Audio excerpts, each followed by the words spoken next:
Welcome to the M1 podcast, set up to provide features and stories up and down and in and around the M1. Relax and listen. If you enjoy, please share and like. Since 2022, over 100,000 Ukrainians have come to live in Ireland. They came as a result of the war. Some have returned, but for others, Ireland is likely to be home for a long time. In this episode, I discuss with three women from Bucha, Sumy and Kharkiv their experiences. First, let's hear from Nadia, who has lived in Ireland for 22 years prior to the war. She returned for a holiday visit to her daughter and grandchildren in Bucha on the 20th of February 2022. Nadia, you came to Ireland about 22 years ago and you started to work on mushroom farms, is that right? In Monaghan, is it?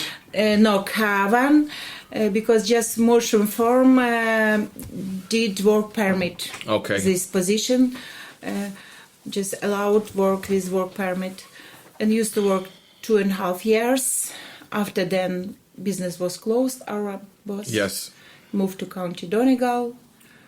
In 2009, you were working in Donegal as well? In Donegal, Balbriggan in Lodge and Spa Hotel. I used to work in restaurant, like a chef assistant. In 2009, the business was down again, and we used the economic crisis, of course. Yes. I used to work just 3 days a week: Friday, Saturday, Sunday. It's very little money, but we need to pay for everything. My husband got second stroke. And we had a friend in Balbriggan, and they say, why not? So my daughter, she built a house in Bucha.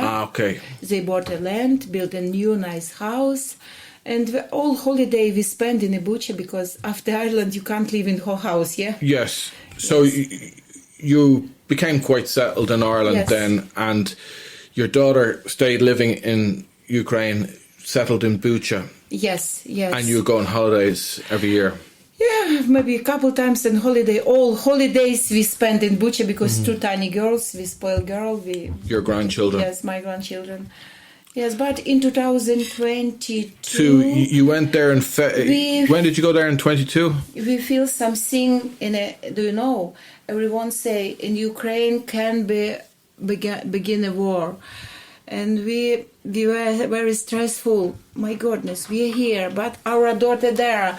Maybe we must go in Ukraine. So you went for a holiday there in February. And happened end of 24th February. We have a holiday in school, and we bought ticket for 20th of February and flew to Kyiv. So you were going on holidays. Bucha. To Bucha on the 20th of February. 20th of 4 days before. To Bucha. 4 days later, Russia invades Ukraine. Yes. And you're there. You're in your daughter's house, Olena. Yes, we were together. And do you know my friend, do you know this lady, Ada? It was 23rd of February. Night time, she called me, Nadia, what are you doing now? Oh, we are in bed. Nadia, wake up, please. Run away from Bucha, because in 4 hours the war begin. Okay. Ada, I can't. Kids asleep only. Just now quiet. Nadia, please stop. I can't believe. I understand it must be, but it's war. It happened now. And how long did you end up staying in Bucha at that time? You're obviously safe and well in Balbriggan now, but you were stuck there for a while.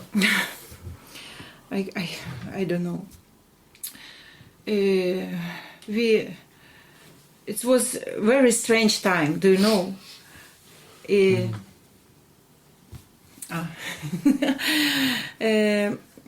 We can't sleep this night. At 3 o'clock began, and in Europe some. I don't know. Sirens? No. There's a big group of head on. The helicopters? No. Заседание ООН. Как будет? Sorry. United Nations session. Yes, and I try to see and fall asleep. Okay. I can't wait. Around 4 o'clock I fall asleep, and 7 o'clock, son-in-law, knock. Wake up, the war began. and we go outside, helicopter over our head, Russian helicopter. because we live 2 kilometers from Hostomel Airport. Hostomel Airport, yes. Yes, That's northwest of Kyiv. But we stay. Oh my God! We need to run to the basement, Yes. with kids for safe place, and we were in the Bucha till 5. In the evening time. Yes, I made some soup. We organized some sleeping places. I sent video to my friends. I'm sorry, I'm in Bucha now. The war began bombing the Hostomel Airport, and after my husband said, "No, we must run away." 10 minutes. 10 minutes. We jump into the car and run away from Bucha. But it was very low, very big traffic. Yes. And had no idea. At what stage did the Russians occupy Bucha? Which is second day. February 25th. Yes, very nice yes. day. Okay. It was first week. And when did you manage to leave Bucha? We managed to leave closer Around to Sorry? 5 to 5. 5 o'clock. 5 evening. Oh, on the 5 o'clock. 24th. Yeah, Yes. yeah. Okay, Because so- we had a call to our friends. Okay. And our friends saw we in the morning time they have a kids and run away from Bucha. In the morning time, and you say me nothing. I'm here. And second, first helicopter was shot at in the first line. We live in fifth line, and man ran away to see this helicopter. And first line was houses fire. Yeah. On fire. Yes, on fire, and we understand, oh, we can't stay longer. And last drop was, A call to a friend. no. Как это When называется? this first man landed From in Sves Hostomel, landed Russians. and going to houses Yes. and looking for something. And I understand, I have 2 tiny girls and be abused first, I know. Yes. It was always.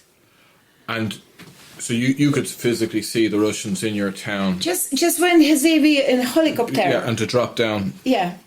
We are lucky. Oh, you got out there just on time, because the day after Bucha was occupied, and then sort of the fighting continued for about a month or so in around Kyiv, and afterwards the whole world learned to find out what had happened in Bucha. Yes, Could I explain you? me. Yes. But we were constantly, on Telegram groups, on Viber groups for our community. Yes, to find out what had happened. Yeah, and we knew that people were shot in Bucha. They were. They under stayed. occupation. Yeah. They couldn't get out. With kids, all family away from Bucha. With kids, yeah? Yeah. Just left And- older people. And the population of Bucha roughly is what? How many people had lived there previously? I think that's 30,000. 30,000.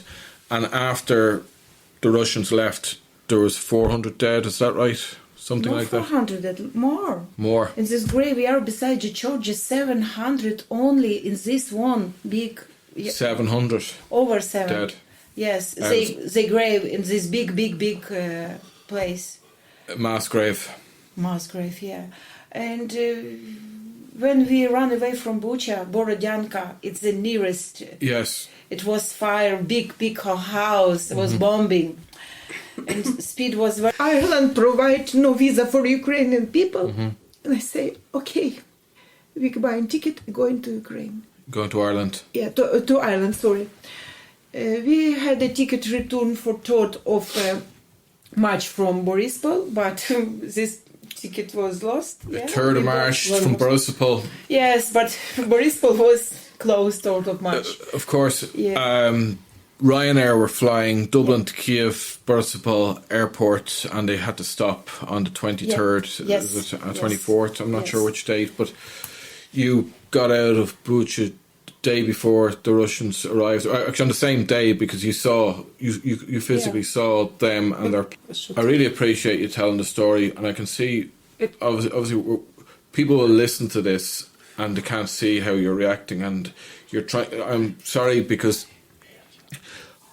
I realise it's a traumatic experience and it's very difficult to tell the story, but I think the story needs to be heard by Irish people all the time, because there's growing intolerance of immigration, of refugees, and I think people need to know. And can you imagine, Balbriggan is a town of nearly 30,000.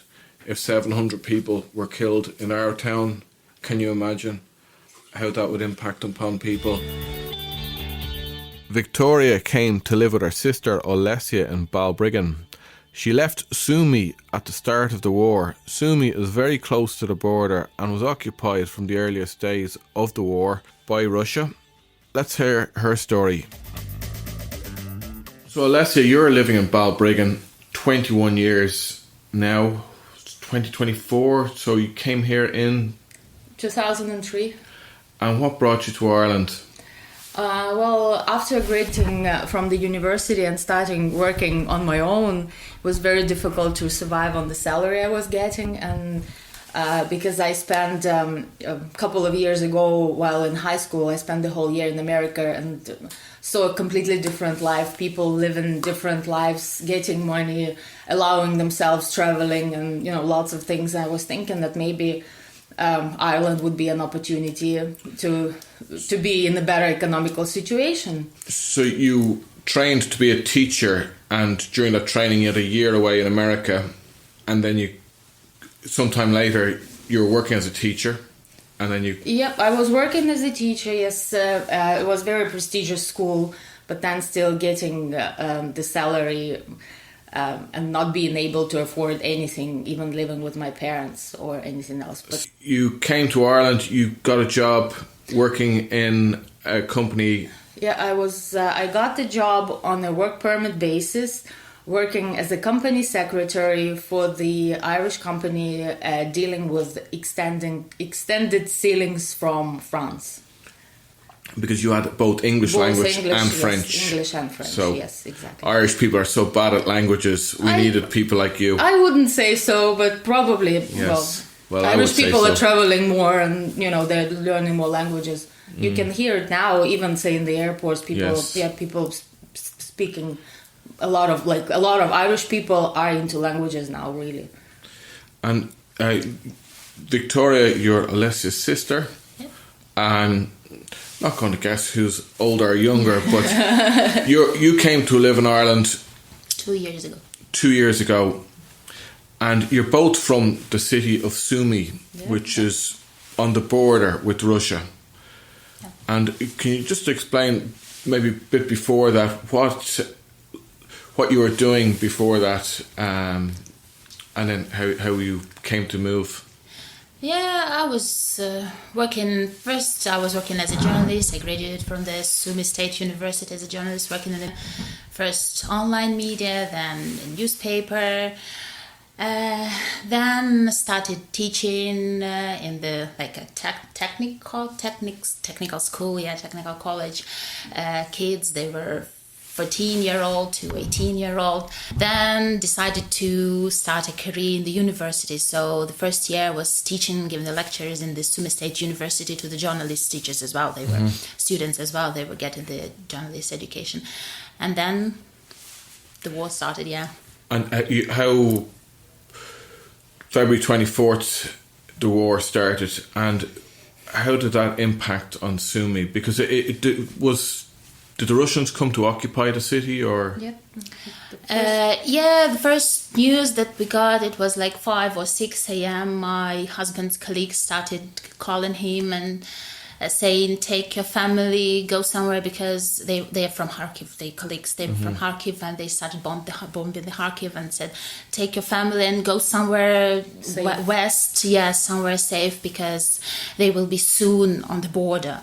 And then the next day they really came into the city.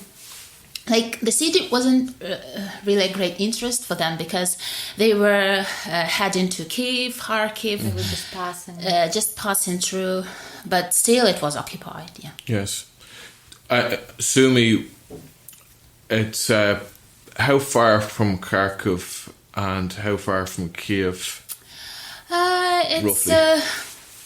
340 kilometers from 340, Kyiv. 340. And Kharkiv would be 200. Okay, so it's halfway between. It's a city of, I think you were saying, 300,000 people. 300,000. And how close is it to the border? Oh, really close. It's like 50 kilometers. Like, In some parts, yes. it's 50 50 kilometers, yeah. So in that first phase of the war, in February 2024, the Russians were making a full on offence in all directions, from the north in Belarus, from the east to Donetsk, and from the south from Crimea. Yeah. So Sumy is in the north. North, yes. Chernihiv and Sumy. What was the moment for you that you decided, or at which stage did you make the decision that we have to leave? First thing in Yeah, first thing that we heard the news, like, to be honest, we were ready because the vibes in the society, they were all like alerting that something will happen. You might have seen some coverage in the media about anti-refugee protests outside hotels and accommodation centres being set on fire. What's your thought about that? And anyone who says that Ireland is full, what would you say to them in terms of the Ukrainian experience? I know it's scary for Irish people because they used to be a very closed country. And I know when I came over, the only thing they knew about, well, they didn't even know Ukraine. They were asking, you're from Russia. That's it. That was like all people from former Soviet Union were from Russia. And they were a bit scared of you because, they are scared of that part of the world. Now, when it's all so open and there's so many information, maybe that they see that a lot of Irish people are struggling with getting help with, being homeless and stuff like that. And maybe they feel a bit jealous that people who just came to the country like the situation is horrible in Ukraine now, but then they came over here and they got everything, but their own people are struggling. Maybe they feel a bit more, like that hurts their feelings. Maybe it's just a nature. Maybe it's a nature of a... People don't like change. People don't like change, yes. They want to defend like their own area they are living in. They don't want anybody to... Especially if it's not rural part, but say, further from Dublin, when it's a village, say, 2 or 4,000 people, and then 150 refugees are there. They don't want that because it's too much for that amount of Irish people. But still, it's just a small part because Irish people are still great. They let people from other countries, refugees as well, to integrate completely in the society. And kids, so many small kids, they are considering Ireland as their home now because like mine is now 4 years old and she came here when she was 2 and she barely remembers Ukraine. She everything she remembers, everything she knows is Balbriggan, Ireland. I miss when we go somewhere on holidays. She says, "Oh, I miss Balbriggan. I want to go home to Balbriggan." So they will remember Ireland as their home. Finally, let's hear from Julia from Kharkiv. She didn't want to leave. She stayed for over a month after the war started, but then she came to Ireland. Julia, you're originally from Nikolaev and you were living in Kharkiv just before the war. Yes, of course. I was born in Mykolaiv region, and after my university, my studying was in Kharkiv, and it was my place to live. And Kharkiv, it's Ukraine's second biggest city. What was the job? What was your life like there? What were you working at? Yeah, I had a brilliant life in Ukraine. Before war, I worked in a private medical center as chief accountant more than for 15 years. Chief accountant for a private medical center. And that was a big place, was it? Yes, it was a big place with 8 branches just in our city, but it was quite a big medical center. Good. And the war started on February 24th. The Russians invaded, and Kharkiv is... So how far is Kharkiv from the border? It's just, I can explain, it's 20 minutes by car. Just, I don't know how many kilometers, just very close to Russia. So Balbriggan to Swords, I suppose, or to the airport, maybe 20 kilometers, maybe. Yeah, so it's very close. And you were working as chief accountant, your son living there. And what was your impression then as the war broke out? Because I was just, for this episode, I spoke to two other people who escaped from Bucha and Sumy, which both came to be occupied, but they were lucky enough to escape in those first days. You stayed in Kharkiv, in your home, for a while. Obviously, you're here, but you stayed there for a while. What was your view on what was happening? Yeah, but first of all, that I want to say that we didn't believe that it will take such a long time. So we couldn't believe that in our time it's available to have war.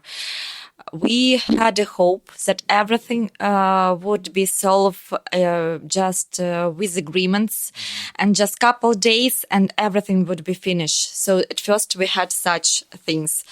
And then after 24th of February, you could see what was happening. Yes, at first anyway, even we could hear explosions, but we still believed that it wouldn't be so long time. And so February 24th, 1 week later, you're still working in your job, or? No, just I can tell you that morning that my husband, that time he was at his work, he gave me a call that the war started. I couldn't believe, but then I saw in our school's chat group, the teacher said that whole lessons are cancelled because of the war, and then I saw message in my jobs messages that we shouldn't go to work at all. So nobody worked that time. So how long did you stay at home or in Kharkiv after that? In Kharkiv, we stayed around a week. Okay. And when we could hear strong attacks. So all the time we left our apartments and we have something like shelter under our building. And all our neighbors, we spent a time when it was very hot time, we spent time there. And the last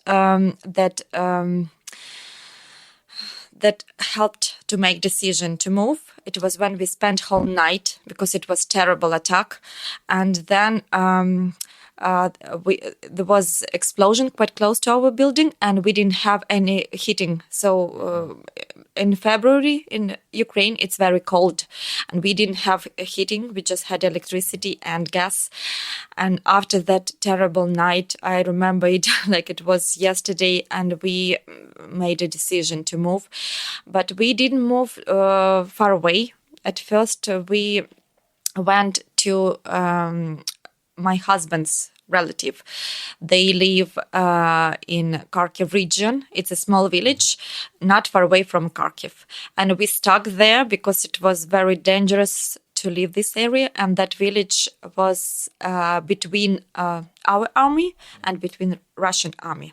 And we could hear like all explosions in the village, yes, above our heads from one side to another and opposite.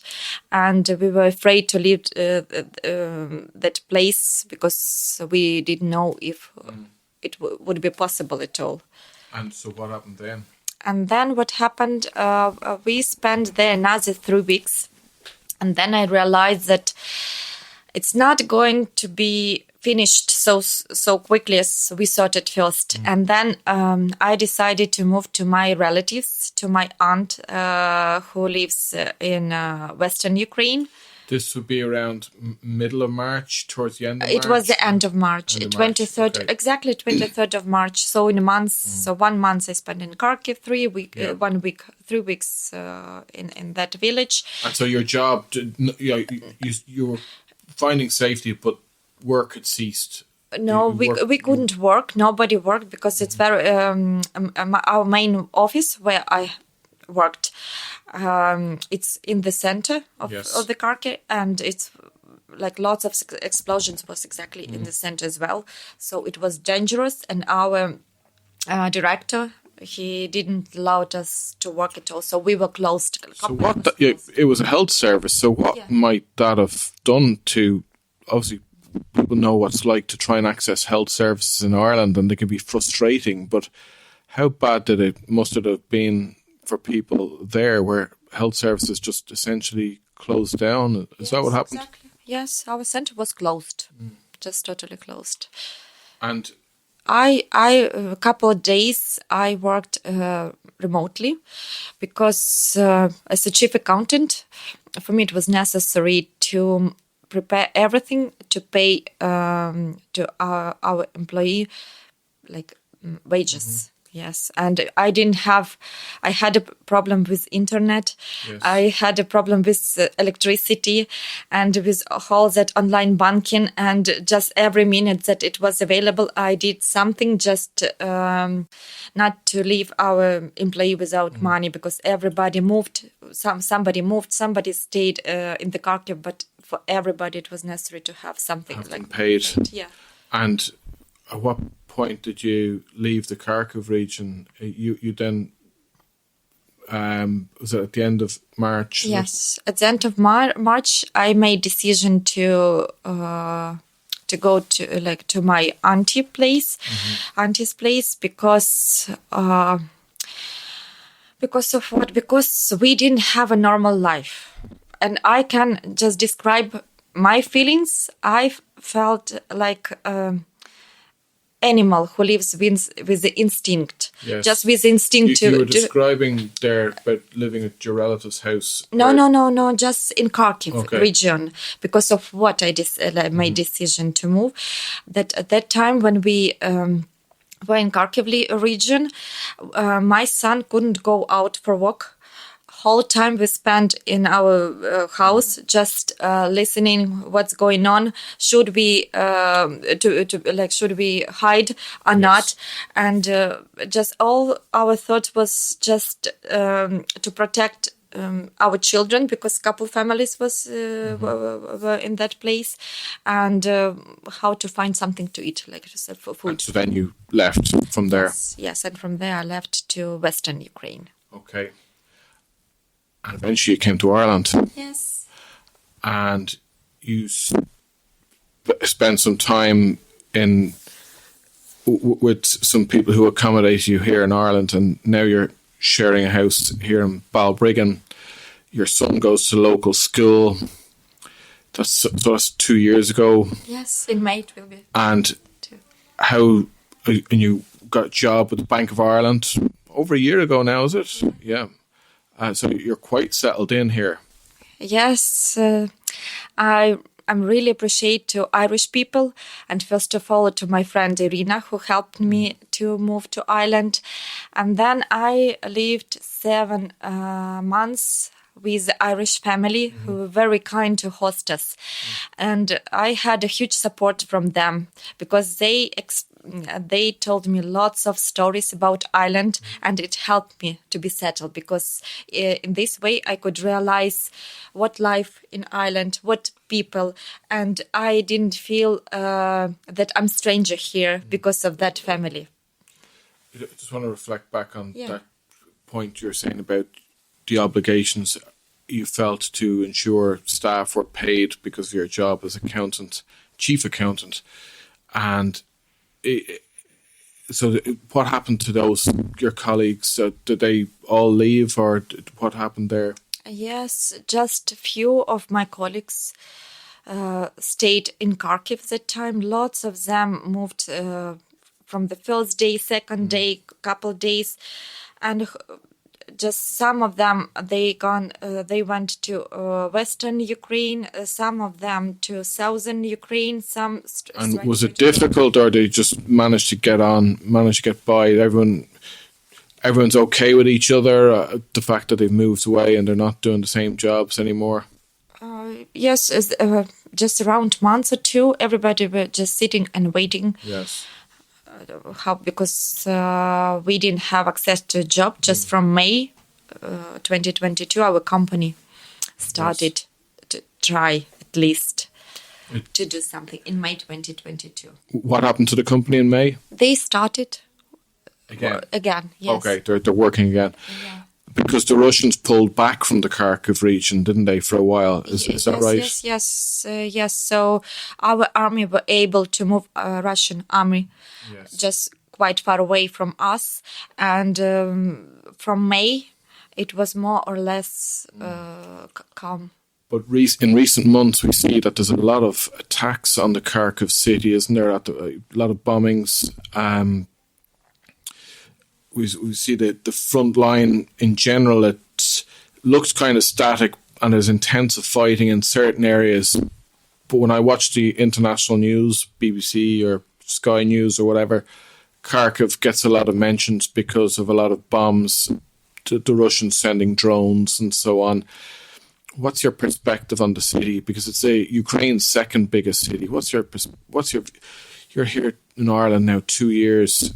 And I know you're saying how much you appreciate the welcome you got in Ireland. But what's your view now on your home city? What I can see now that all electricity system that supported Kharkiv are destroyed now. And for our region, it's necessary to borrow electricity from different regions. And almost every day my city under missiles attack, and I know that Russia hasn't planned to occupy this city, but I just have a hope that it won't be, and that our army will be able to protect our city. Thanks very much. So there we have it. It's worth reflecting that in 2021 in Ireland there were just about 3,000 Ukrainians here, and the Russian invasion of Ukraine in 2022 has transformed the situation not only within Ukraine but throughout Europe, and it has impacted towns and villages throughout Ireland. There are now over 100,000 Ukrainians living here. There are people who complain about the demands and impact on services as a result of refugees coming here. But we've heard the stories from Victoria, who came from Sumy, a town that was occupied. We heard from Nadia, who's living in Balbriggan many years. She went on holiday to visit her daughter and granddaughter in Bucha, a town that became known worldwide because of the notorious acts committed by the Russian forces there, where out of a town of just 30,700 were killed. We also heard from Julia, who came from Kharkiv, who she didn't want to leave Kharkiv. She tried to stay, but it was the sounds of the bombs and the artillery from both sides that really she just couldn't cope after a while, and she found that she had to leave, and she found her way to Ireland and was accommodated by volunteers living here. So I hope that you find that of value. I'd like to thank Victoria, Nadia and Julia for their time in telling their stories, and I hope you found it of value. Stay with us for episodes coming up, where we'll be looking at topics of interest for those of you who are up and down and in and around the M1. I'm Garrett Mullen and this is the M1 podcast, and thank you to David West for sound and editing.